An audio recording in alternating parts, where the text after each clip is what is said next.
Started. Welcome, everyone. My name is Ken Spiro. I am the president and co-founder of School Sims, and I'm delighted on behalf of the School Sims team to welcome you here to our webinar today on STEM integration and sustainable change. And what we're going to do is talk about this concept of integration, right? It could be STEM, but obviously it could be many other things, although STEM is a worthy concept. And obviously in a sustainable way. And how do we do that from inside, right? So the focus will be actually, as we'll be playing a simulation, which I'll describe momentarily, and looking at it through the lens of a teacher leader. So being able to look at how do we enable this concept with staff. We may obviously have to deal with the challenges of change, but also dealing with it from the perspective of leading without authority, right? So we may not necessarily have the full ability to execute. And so from the standpoint of being able to focus on these kinds of skills, that's the focus of our time together today. So we'll talk a little bit about an introduction, both to me, I guess, and to the what we'll be doing further in the webinar. Then we're going to play a simulation to give you, actually have you engage in the process of integrating STEM. And then have some time for QA and some closing remarks. So bear with me. Also, I would love to have this be as interactive as possible. So please, if you have questions, if you have thoughts, please feel free to post them in chat. And we'll hopefully get to them, because really, ultimately, this is really all about you and being able to answer whatever questions you had when you saw the title and registered for this. And so we look forward to being able to address that in your contexts and in the way that it can both best serve your needs. Next slide. So I am, as I mentioned, Ken Spiro. I've been doing simulations now for over 35 years. And fundamentally, my premise, our premise as a company, is really the idea that experience is the best teacher, right? We know that from infancy on forward, right? Our best, most impactful learning comes through experience, right? Some of our most painful lessons, if you will, come from experience, the ones that stay with us for the longest. And the ideal of experience is when there's opportunity for reflection and when it's blended with other things. And so when you think about the idea of looking at whether it's skill development or behavior change, the opportunity to explore the application of those through the blended approach of knowing the information, right? The frameworks, the content, the way, the best practices, if you will. When you couple that with the opportunity to try it on, right? See if it fits, stretch it out a little bit, see what happens when it doesn't present in the way that you expected, when it doesn't present in the way that makes any sense, actually, and you still have to make decisions. That's where the opportunity for experience really comes in. Next slide. So when we think about this idea, experience is the best teacher, right? But obviously experience, real experience, School of Hard Knocks, is rather painful. We also know that simulations approximate experience, right? You wouldn't put a pilot in a plane. You wouldn't put a doctor or a nurse into a patient suite. You wouldn't send any military soldier in any of the divisions into the field without hours of simulation.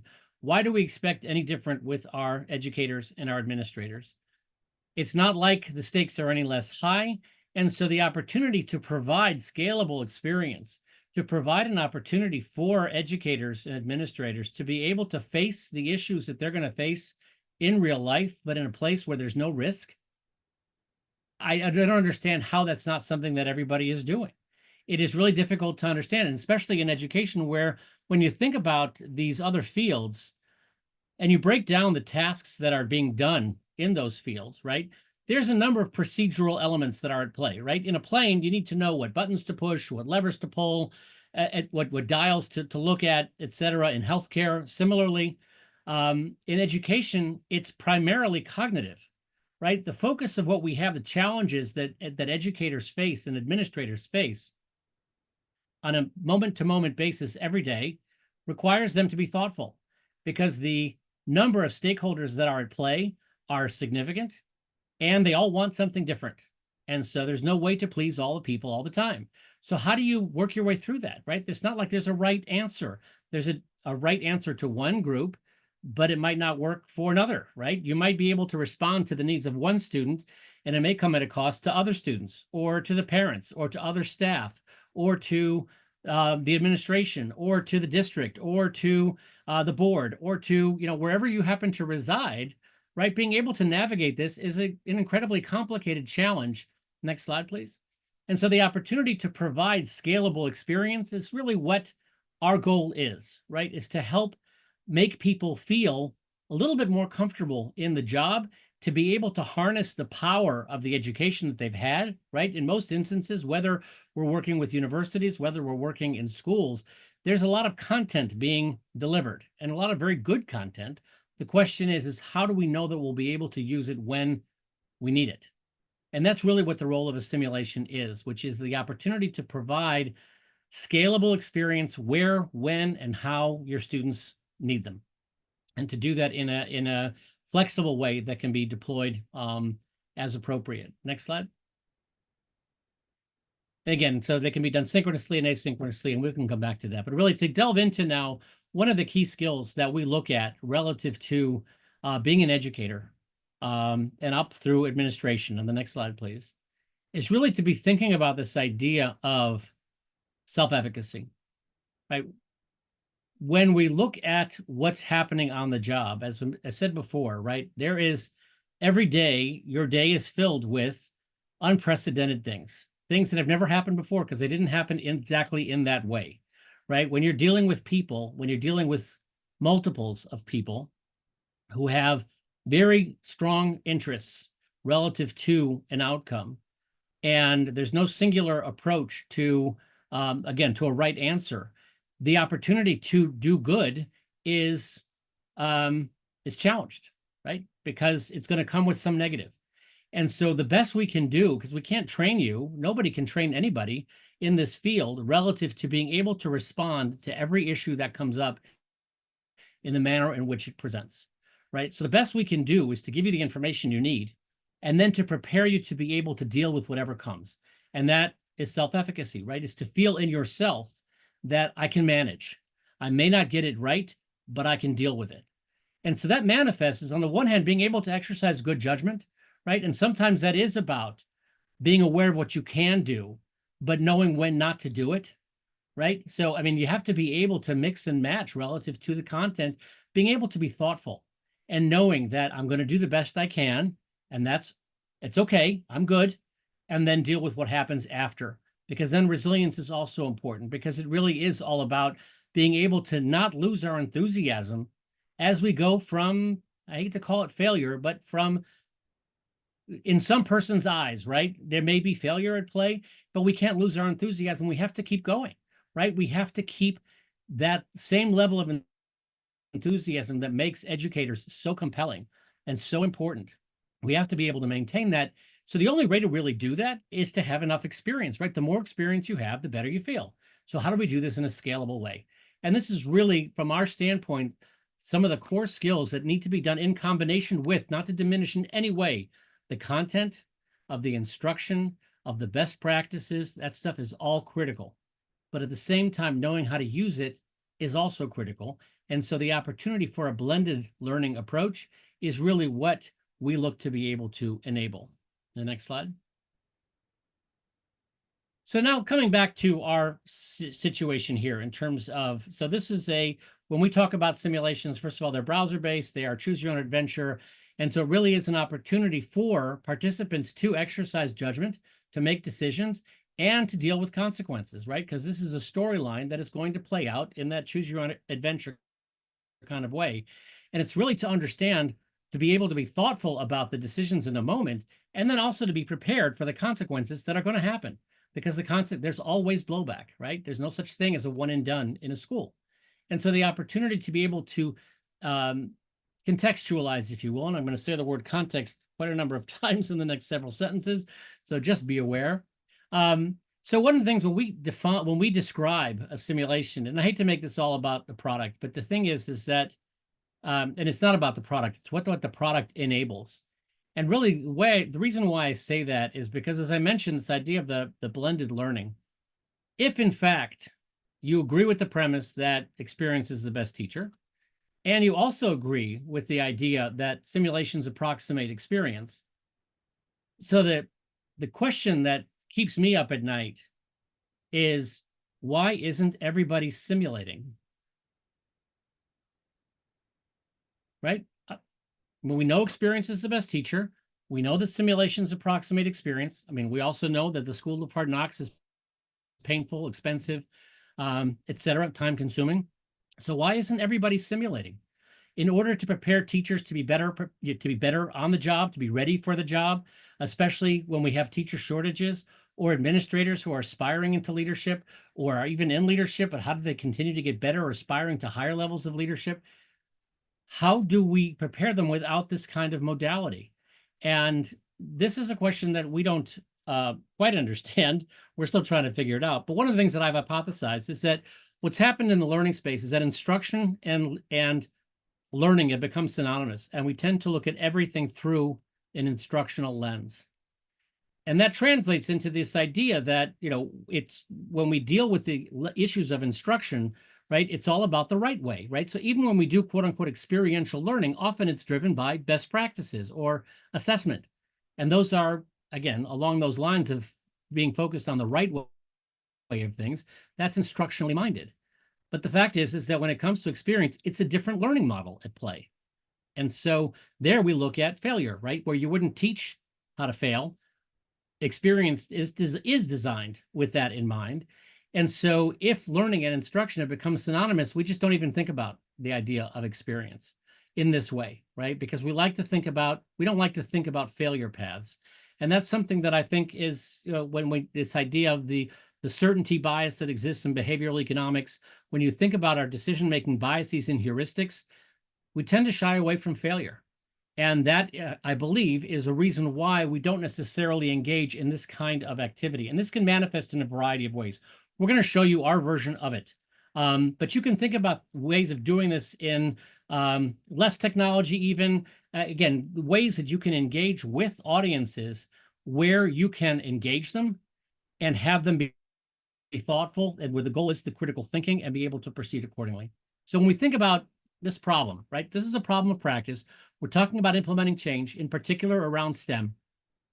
So we want to give you an experience. It's not the experience, right? Because there's no such thing, right? There's just an experience that gets added to your experience portfolio as you continue to grow. And it's a way for you to think about, okay, this is what happened that time.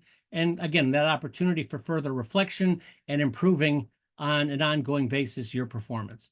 So in this case, we are providing you with an opportunity to take on the role of a STEM integration coordinator, okay, who is evolving from it as an 8th grade teacher. So that's what we're going to play in this context. We're going to be an 8th grade teacher who has now been given a new role of STEM integration. And the time frame is the end of the school year and into the next school year, right? Because time frame is part of the context. One of the key elements in what I described, in addition to exercising judgment and experiencing consequences, is context, right? Most of the issues that we experience are going to be contextual, which means that situational awareness is also a key skill. We need to know where we are, when we are, with whom we are, at any point in time, because that is going to influence how we respond, right? So we have to be aware of those contextual elements that are at play. So we put this into a context so that you have the opportunity to, or students have the opportunity to engage with the content in a context that they can then reflect upon relative to how it might be different from their own, so that they can, again, practice that situational awareness component to see what's important here, but also what may be important next time they face something like this, where they're going to be able to draw upon this experience to improve performance later on. So we want to provide a context. This is going to be Stonehenge Middle School, and it's experiencing a decline. And we're going to get into this in more depth, but this is providing some insight into where we are right now, because rarely is there a case when a new superintendent comes into the building, they're never starting from zero. When a new principal starts, you never start from zero. When a new teacher comes into the classroom, or it's a new school year, right? It never starts from zero. There's always something that happened before. So being sensitive to what you're picking up from is critical, because obviously that's going to influence where things can go or how people respond. And so having some insight into this is important, and we'll get into that in a little bit more depth. the key characters, right? Who is in the ripple effect, if you will, right? Who is going to be affected by our decisions and who is going to affect us in their decisions, right? So we need to be cognizant of the fact that we are part of a system. And many of you, I'm sure, are familiar with systems thinking. This is an opportunity to engage in being part of the system because, again, we affect and we're affected by. And now we get into some of the trade-offs and potential topics for discussion, which again are going to be trade-offs. And I want to go down to the potential topics for discussion because really the focus here is how do we engage in critical thinking in a context in which we're going to, how do we look at the distinction between retaining student focus and also as resistance rises, right? Or how do we effectively balance the needs of the various stakeholders? Because again, it's impossible to, especially when you're dealing with integrating a new STEM program, right? You're going to have obviously the needs of students, but you need teachers who can deliver the content, which may not be exactly the way it was yesterday. And what about the leadership in terms of who's actually making the decisions? How are they leading? How do you manage all of these from, again, depending on where you're sitting? And how do we improve the integration, right? When it's talking about integration, right? It's got to go across disciplines. It's not just a singular thing where it's me and one person. We're talking about affecting the system. And then you can look at the trade-offs that may exist. And the goal is really not to get into the minutia, but it's really to point out that whenever we're dealing with challenging topics, right? It's challenging because of the underlying trade-offs. And so that's what we want to get at is trying to provide insight into some of the trade-offs that are at play. It's not all of them, but it's an opportunity to be engaging in that critical thinking. So Danielle, if you can open up the sim. Any questions, thoughts?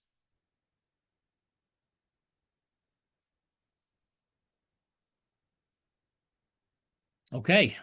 So this is a simulation. And one of the things that we do whenever we're designing a simulation is to do that in collaboration with somebody, because since it is experience that we're talking about, we want the simulation to be a manifestation of authentic experiences, right? We want it to be inspired by somebody's real experiences from the past.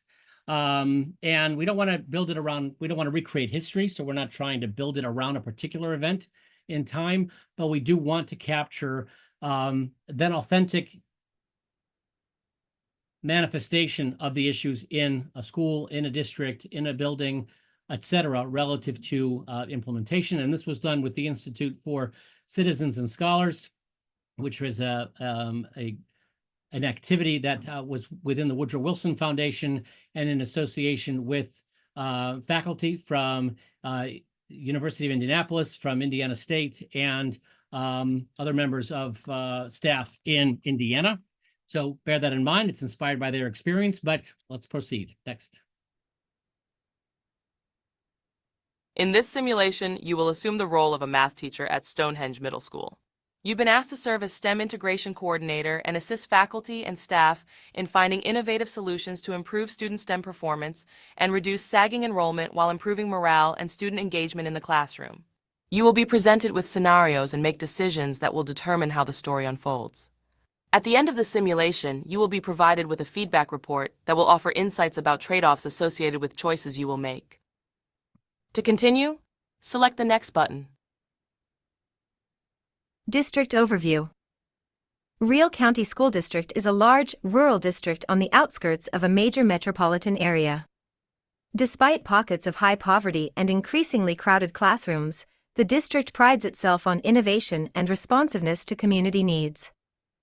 A district overview document containing relevant information has been placed in your file cabinet. To access it, click the file cabinet icon at the top left of this screen.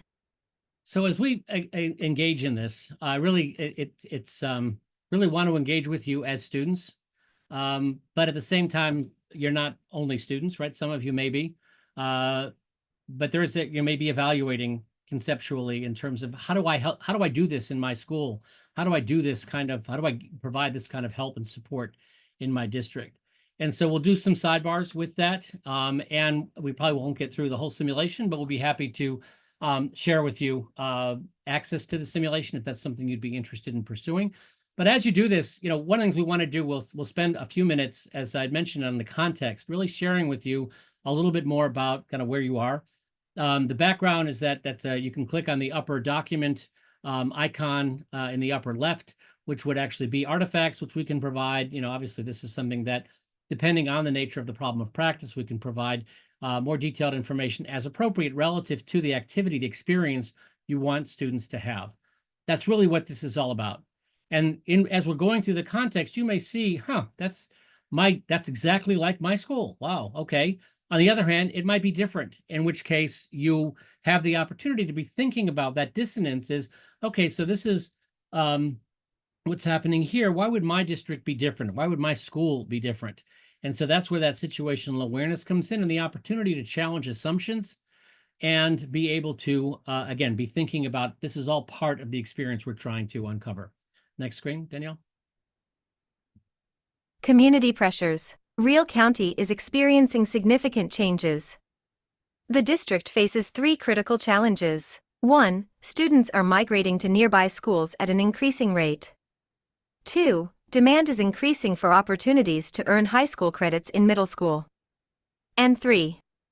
The district has a shockingly low 50% college persistence rate among graduates. And that persistence rate relates to staying after enrollment. And so if this is something that's happening with your students, then obviously that's something that the colleges are going to be concerned about, and that's going to have increased pressure coming down into the districts and into the schools. So again, just providing you some background as to why the changes are needing to happen, and we're going to get down to the more granular level momentarily. Next screen. The STEM dilemma. 3 years ago, recognizing the growing demand for STEM education, the district renovated maker spaces in elementary and middle schools and began having art teachers teach STEM once per week. However, this decision has led to discontent among art teachers and some principals. The district maintains it meets state requirements in math and science and recently introduced an engineering curriculum at the high school level. Despite these efforts, a state report reveals poor preparation in STEM fields, high enrollment in remedial science and math classes in college, and a 50% college persistence rate. So the picture is Your not real. role. With a recent district-wide push to integrate STEM into all subject areas, teacher frustration is rising, especially among those teaching less directly STEM-related courses like arts, English, and social studies. To facilitate STEM integration and address teacher concerns, your school, Stonehenge Middle School, creates a STEM integration coordinator role and asks you, a math teacher, to fill it. You'll need to work with teachers and leaders to help find workable solutions that address your school's major issues and facilitate the integration of STEM into all courses in your curriculum. So again, one of the things that we do in the context is really to introduce you as the role, but we don't tell you anything else about you. And the reason for that is because we want participants, students who are playing this, to play it as themselves, right? We want them to bring themselves into the decision-making process because it's them and it's their decision-making. So the experience is theirs. Now, obviously, we're going to do this as a collective. And so the opportunity to do this as a participant with others, if we're doing this synchronously, obviously adds something to that as well. Next. District-wide change initiative. It's nearing the end of the school year. The Real County School District Superintendent proposes to high school and middle school principals that they, along with their STEM teachers, explore the possibility of offering biology in middle school. This would likely increase student interest in science and free up space in high school schedules for students to pursue more advanced coursework. Next. Potential role concerns? Given the current situation, what concerns do you have about taking on this new role? So in addition to the Choose Your Own Adventure, we also provide an opportunity for these prompts, an opportunity for just getting some critical thinking going on based on what are you thinking as you're, we've kind of introduced this. We've set the stage for what's happening in this district from an implementation perspective, one particular dimension. You've been tasked with this opportunity, let's call it. So what do you think? What are some of the things you're observing from what you've just heard from a context perspective, but also what you know from wherever you're coming from? What are your thoughts? What kind of concerns might you have at this point from the perspective of where you are in the sim relative to the situation and how you're going to take this on. If you want to just place some ideas in chat or just unmute and go ahead and speak.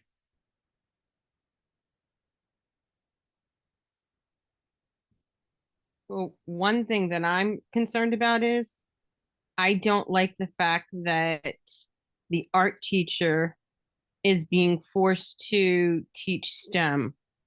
Having been a math teacher, I think some students need an outlet or they need to go with their own personality.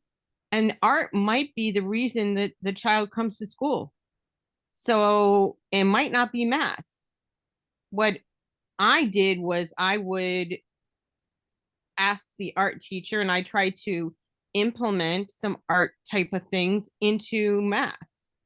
But I have a strong feeling about forcing an art teacher to teach math. You know what I mean? Against their will. That's great. That's Thank the you for problem I that. have.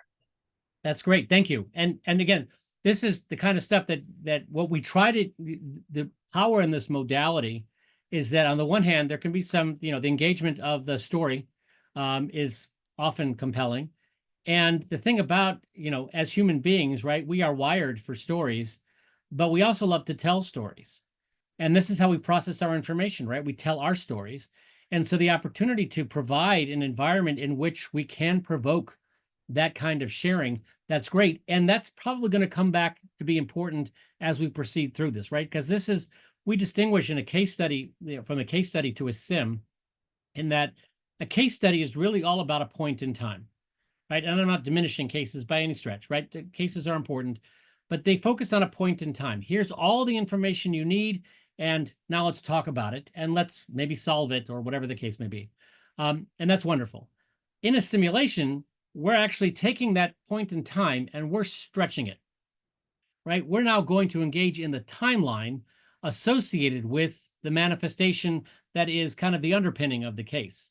And ironically, often a case is a function of bad choices that were made, right? That made it notable, right? We get to a point in which we made some bad choices, and so now, boom, it's exploded into something that is worthy of being called a case. Well, I guess it kind of, if we had our druthers, right, we would like to make better decisions so that the case doesn't happen, right? It's better performance throughout. It's not always the case with cases, but it often can be. And so it's good to be thinking about this, how this is going to manifest over time, but this is our starting point. But thank you for that. Anybody else? Any thoughts on role concerns at this stage, given where we are in the district with the implementation and kind of our job in this middle school to our charge, if you will, to make this, to implement?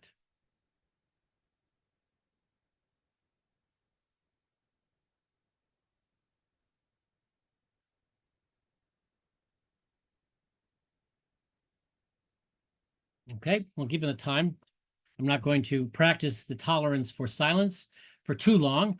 But again, be thinking about this because it can always come up later. And the goal is not to fill in the screen with ideas, but it is to get your mind going, right? To be thinking about potential applications. Next screen. Emergency meeting. With just a few weeks left in the school year, planning gets underway for next year.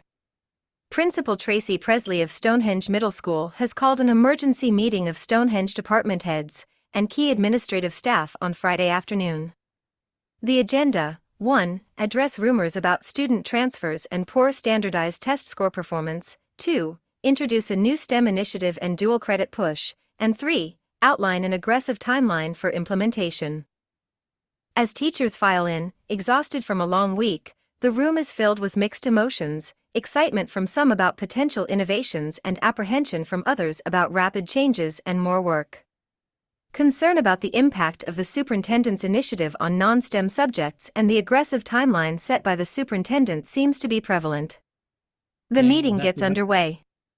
Exactly what Diana was mentioning, right? So in terms of some of the challenges that are going to be experienced here. And one of the things we try to utilize here, again, this is a sidebar, one of the things that if you're familiar with neuroscience or some of the readings in neuroscience and how we move things from short-term to long-term memory, one of the key elements that makes experiences sticky is emotional engagement, right?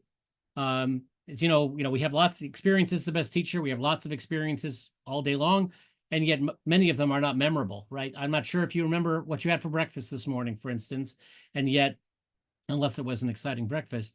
On the other hand, right, you have childhood memories that are like yesterday. And so that emotional engagement is key.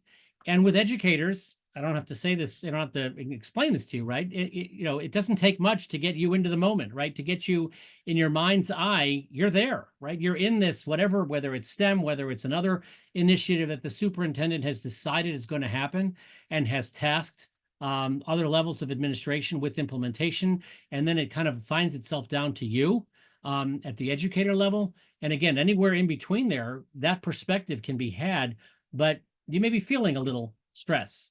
You may be feeling that moment where you're placing yourself in that space. And that's part of what helps make this a memorable experience that can be leveraged when it's required in action. Next. Thank you all for coming today. Now, I've called this meeting because I have an idea I'd like to discuss with you, something I believe could significantly enhance our STEM program.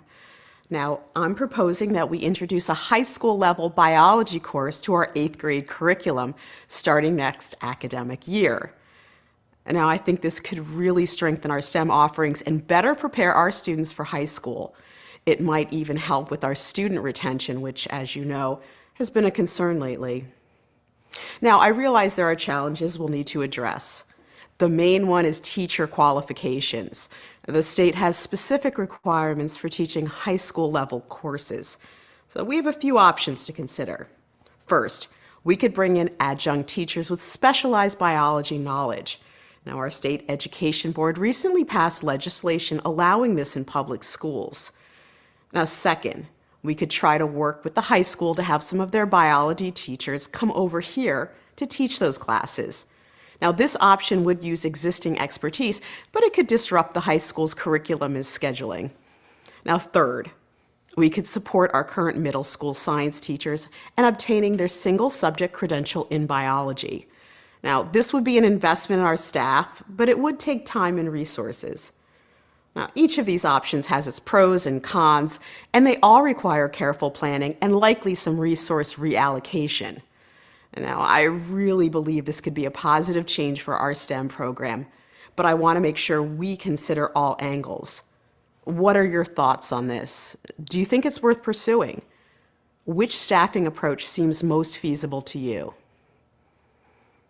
I'm eager to hear your perspectives and any concerns you might have. Let's open this up for discussion. Confidence level. Right now, how are you feeling about this new role? Confident? Okay. Somewhat? Neutral? Concern? Panic? Right. So we just heard what the principal has said. We know what our role is in making this happen. What do you think? How are you feeling at this point?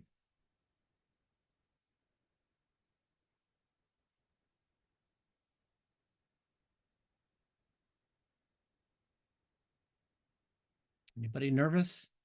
Anybody? No problem. I got this.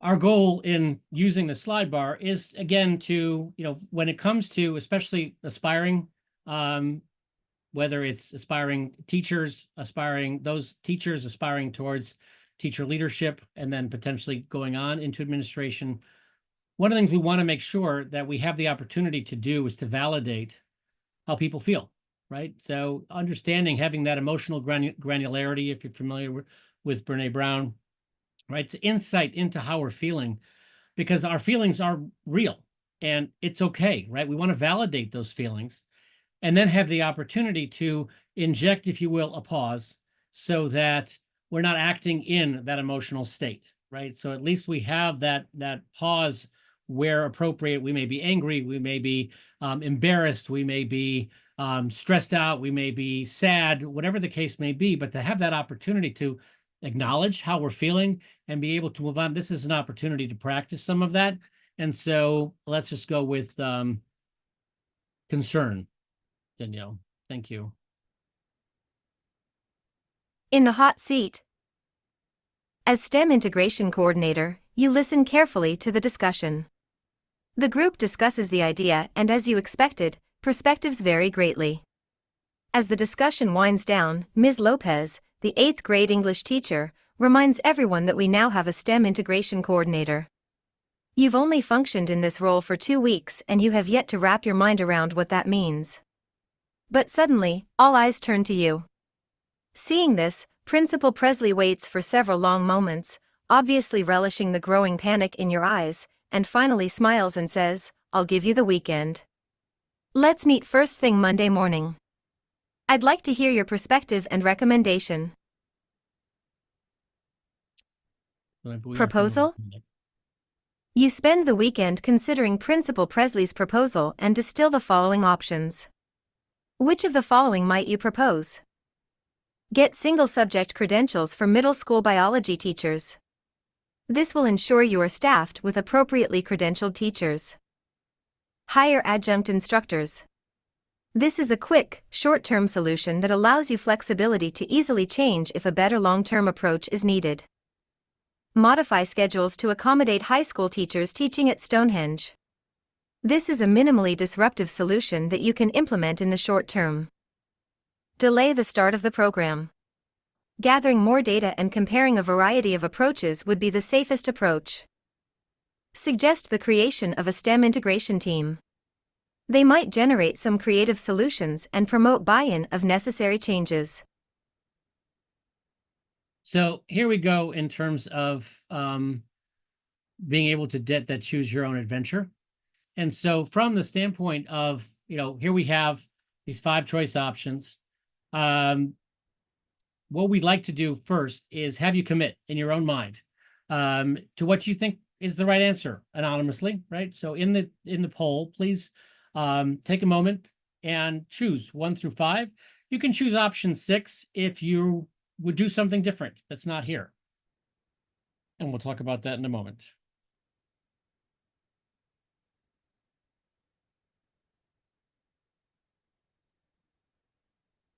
Okay.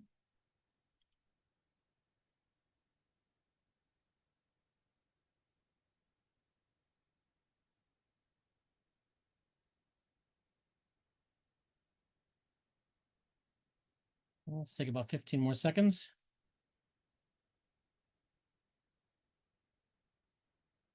Well, the reason we do this, well, this is one way just from a facilitation standpoint, is really to get people to commit in their own minds to a course of action before talking about it, because often, especially in group settings, we may wait until that first brave soul decides to share what they would do. And then we say, yeah, that's what I'll do. Well, let's do that, as opposed to necessarily what you would do. And because when you're faced, you're not necessarily waiting on everybody else to chime in. And so the opportunity to have it at least in your own head, and then we can talk about what we thought we would want to do and have that as an opportunity for discussion with our peers. So give you 5 more seconds if anybody else wants to vote.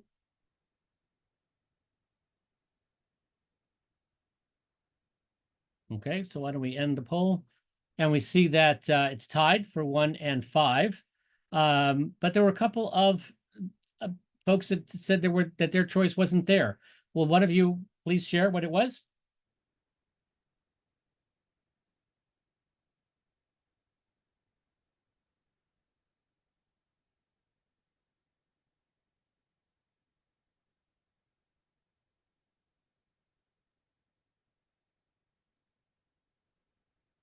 I mean to put anybody on the spot, but in terms of your thinking, any ideas? What else you would do besides these 5 options that were here? Now, in making this determination, right, as we make this choice, one of the things we like to do, and obviously when you're working with your students, and obviously there's a much more of a climate of sharing, and speaking amongst the group, right? Because you are in the shared program, you're a cohort, getting that opportunity for that peer-to-peer kind of insight, right? Because again, we come into these things making all kinds of assumptions based on our lived experience, based on who we are, our style, based on, are we risk averse? Are we more risk taking? Have we done this before and it went badly? Have we done this before and it went well? Or have we observed that, right? All these things influence the way we approach the next thing, right? And hearing from a peer, their experience, which again, similar to yours, just expands what we call the experience portfolio, because now it becomes part of your experience. And the opportunity to be able to be that much more thoughtful when facing the situation is something that obviously can be very compelling. So now we are, if we don't get a sharing from the people who chose 6, we have a tie between choice 1 and choice 5. Anybody want to share either a choice 1 or a choice 5, why you chose that? I chose 1 because I think you need to use your own staff if you can. An adjunct professor or person coming in isn't going to have student buy-in, may not have a lot of your team buy-in because they don't really know the individual. The bringing of the high school people down, if they're not really behind that, then you've got a lot of internal strife that you could generate, which isn't needed or necessary. So my thing would be to go ahead and get over the summer somebody qualified, or maybe 2 teachers qualified to teach. That's great. Thank you very much. And you actually, you identified some of the trade-offs, right? And we do, when we articulate these choice options, right? When you go back to the description, right? We had those trade-offs, we had the potential topics that we're trying to evoke, if you will, in the experience. There's not a right and a wrong answer here, right? There is a better answer maybe and a worse answer in this context, which may not be reflective of what would happen in your context, but then we can ask why, right? Because again, the goal is the critical thinking, and that thinking was extremely valid, right? And is a great way to go.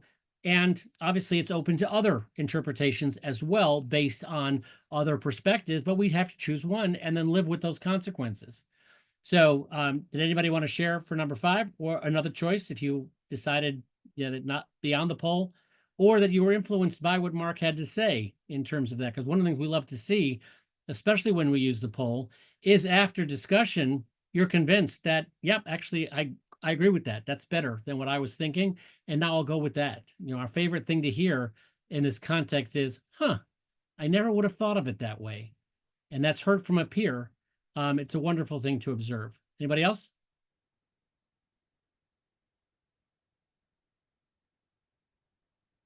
Well, all righty then. So let's go with 1. Your rationale. What is your rationale for your choice? Type your response in the space below. Okay, so we obviously, Mark explained that, and, obviously from the standpoint of, again, that opportunity to be able to delve into, get at that critical thinking that went into making this choice. And just so you know, again, sidebar, this information is captured and placed into the feedback report. So one of the things that I didn't mention, right, we did talk about this idea of reflection, is we do provide a feedback report at the end of the simulation, which provides you insight into every choice that's made, reminds you of the scene, the choice options, your choice, the learning objectives in that scene, and also your, the feedback on your choice. And the reason why we hold off in a delayed feedback model is because we want you to live the life. Sometimes you'll know from the consequence whether or not it was a better or a less good choice, possibly. But either way, we don't want to have students micromanaging their decisions to see if they got it right. And again, one of the things you obviously see is there's no back button, because there's no do-overs. There's no mulligans here. You're going to live the life, and that you're going to have the full experience here, so that you have the opportunity to live it, then to reflect upon it, and then to potentially to apply it either back on the job, into your curriculum, whatever the case may be. So if we can submit. Credentials. It's early Monday morning, and after a restless weekend of studying and weighing options, you've decided to recommend that plans be put in place to get single-subject credentials allowing your 2 science teachers to teach the new biology classes. Principal Presley comments that this is a nice long-term solution, but pushes back, emphasizing that the district wants quick results and that your proposal will take significant time. She also asks if either of your science teachers is willing to put the time and effort into getting single-subject credentials over the summer break. Okay, so a few things to consider. Engagement versus rigor. As you consider the principal's input, she interrupts your note-taking by handing you a report. It shows that for the third year in a row, transfers of students to other schools continues at an increasing rate. She emphasizes that teachers must make their lessons more engaging and focus on student needs. She uses the term edutainment to describe the desired outcome. It is clear that administrators want to see students engaged and doing rather than bored and sitting. She says, the engagement-focused professional development we did earlier this year, followed by a semester of incorporating more project-based learning or PBL assignments, has had little positive impact on student proficiency in common assessments, and no impact whatsoever on the increasing transfer rate. I hope you'll use some of your peer teachers as a sounding board and help us figure out how to turn this thing around. I know you already have a lot on your plate, but we must address this problem and find solutions immediately. We'll need to implement changes at the beginning of next school year. Mixed reviews. Following your meeting with Principal Presley, you decide to spend a few minutes in several classrooms where teachers are leveraging PBL to get a feel for how things are going. In the first, both students and teachers seem very engaged, students posting results of some research to an interactive technology screen at the front of the class, then engaging in relevant discussion. In the second, students are working on a project, but it seems disjointed, a poster board with some images and a few sentences that don't quite connect to the lesson at hand in the front of the room. Most students are chatting, but not about the project. You sense that everyone is enduring until the bell rings. Before the end of period bell, you head for the staff lounge. The mood is mixed. A few teachers are discussing their latest projects enthusiastically, but for others, there's a sense of resignation in their voices. I tried that project-based assignment that they suggested, but I'm not sure it really helped. The students seemed to go through the motions, but, when I asked them about the content, they couldn't explain it. I noticed the same thing. The projects are there, but they don't seem to have much depth. It's like they're just check-the-box activity, not really tied to what we're supposed to be teaching. Ideas? Your peer, Ms. Lopez, the English teacher, turns, looks at you, then says, "What do you think we should do? Should we rethink our approach to these projects, or is there something else we're missing?" You sense the urgency. Which of the options below might you propose to Principal Presley in your meeting next week? Suggest more professional development time. Focus PD on areas of greatest teacher needs.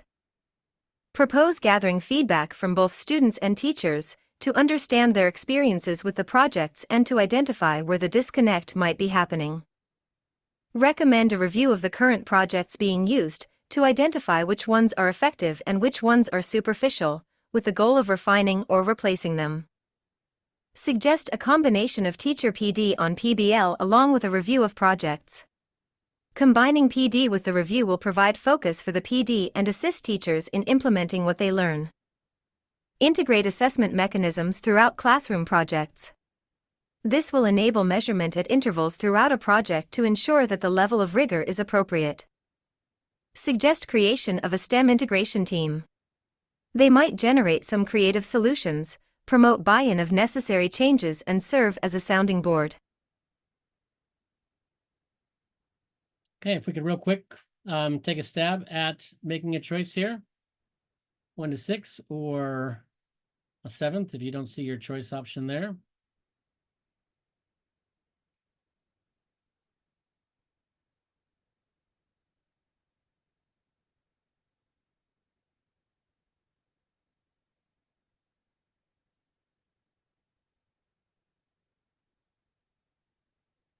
Okay, let's take another 15 seconds.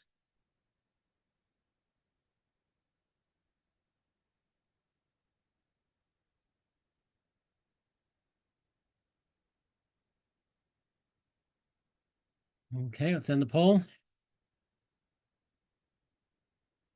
All right, so just real quickly, is the person who, anybody who picked 7 want to share?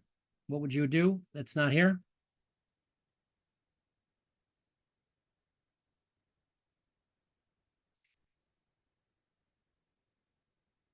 And again, part of the goal here is to make sure that we do get that, promote that, the critical thinking, and if there's something here that doesn't strike you, you have a different way. Again, when there's an obvious choice, we don't include it because it's obvious and doesn't require that critical thinking. But in the meantime, since we did, we're running out of time, so just why don't we just choose 6 and see what happens, and then be able to proceed from there. Colliding priorities. As you begin to gather data and perspectives to assist in making a recommendation to Principal Presley, you see clearly how interrelated a growing list of issues are: increasing class sizes, growing cultural gaps, diversity of student needs, language hurdles, teacher upskilling, motivational declines, and a growing sense of urgency. You, and a growing number of your peers, are just overwhelmed. You feel your own frustration growing and know that your peers feel the same thing. There's just too much to do and not enough time to get it all done. One interested, one not. You reflect on the question asked by Principal Presley regarding whether or not your science teachers are willing to put the time and effort into acquiring single subject credentials and decide to ask both teachers. Mr. Patel, your new math teacher, is excited about this opportunity, but Ms. Lockley is very clear that she is not interested. You realize this will make this strategy less desirable as it is only a partial, temporary solution. All right, I think the opportunity to hear, given the time, this, provides a sense, and again, we love to be able to share this with you if you're interested in exploring the rest of the sim, but you're beginning to see, I hope, that the trade-offs are significant, right? If it being in this role, whether you're leader with authority or without authority, from the standpoint of having to implement these kinds of things across the staff, especially when you're dealing with peers, again, with the additional trade-offs, let alone the fact that you're having to potentially direct people who, you're on the same level with. Obviously, there can be ongoing challenges. And one of the things that I think you might find interesting with this simulation in particular was the way this evolved was we first built the superintendent simulation about the challenges at the district level. And the goal there was looking at these persistent rates. There were challenges in the field. There was another school nearby, another district nearby where students were gravitating towards because they had more aggressive programs. From a STEM perspective, you were losing enrollments. And so as a superintendent, you needed to make the decisions of how you're going to proceed. And so the goal was to, from that level, to map out how are we going to address this issue in our district. So we thought it would be interesting to start to use that as the starting point. So, okay, so now we looked at it through the leadership lens. And as often happens, right, the implementation doesn't happen at the leadership level. The implementation has to happen at other levels in the district. And so now let's look at it through that lens, right? So the decisions were made at one point, and for whatever reasons, hopefully good, but now the implementation is left to others and don't necessarily have the same knowledge, the same motivations, the same capabilities, the same whatever, right? Given the context that in which this has to play out. And so that was how this came about, was being able to look at this problem at both levels, from the standpoint of the visioning perspective, the leadership side, but also from the implementation side. If you could switch back to the slides, yeah. So, from the standpoint of being able to look at problems of practice in this way, again, one of the things that's important to realize is the importance of experience, right? And ways of providing that experience from a scalable perspective. So being able to look at things through the level of unpack the problem of practice in a way that can be explored. We have libraries of simulations, whether it's leadership, whether it's teachers, whether it's counselors, we have student level sims, but the opportunity to be able to inject into the experiences that your students are having and be able to provide them the wherewithal to practice the ideas in a way that where it's okay to make mistakes, right? Now, obviously, this modality provides a lot of flexibility in terms of being able to engage with the story, be able to make decisions, be able to follow the choices down paths with consequences, again, until you get to an endpoint, if you will, from a decision-making perspective. Sometimes from a modality perspective, experience can be handled in other ways. So it's an important concept to be able to think about when you're talking about change, when you're talking about skill development, right? The opportunity to practice, the opportunity to get comfortable, and ultimately, it's not so much whether I can take an exam after a course and be able to score high. The question is do I feel comfortable enough to take these ideas and implement them even when it's not exactly about that? Or I'm dealing with a friend of mine who's now really angry at me for something that I did or something they think I did, and they're in the middle of an implementation I have to do. Or I'm dealing with a student who, whatever, had a bad day in the morning, or something's going on for them in the house, and things along those lines. So in terms of being able to think about things from that standpoint, we thank you all for attending. I'm certainly willing to stay on for a little bit if you have questions. Love to hear from you. But if you follow this QR code, you can get more information. Again, we'd also love to be able to share with you the simulation that we just started showing. And if you're interested in us facilitating a sim for your team, obviously you can bring them in-house and do them yourself, but we'd also be happy to do them with you, for you, for an intact group. If you wanted to do that, all you need to do is reach out and ask.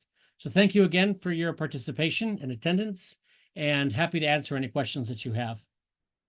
But wishing you well, wishing you a happy Thanksgiving, and a good end of the calendar year. Look forward to being in touch.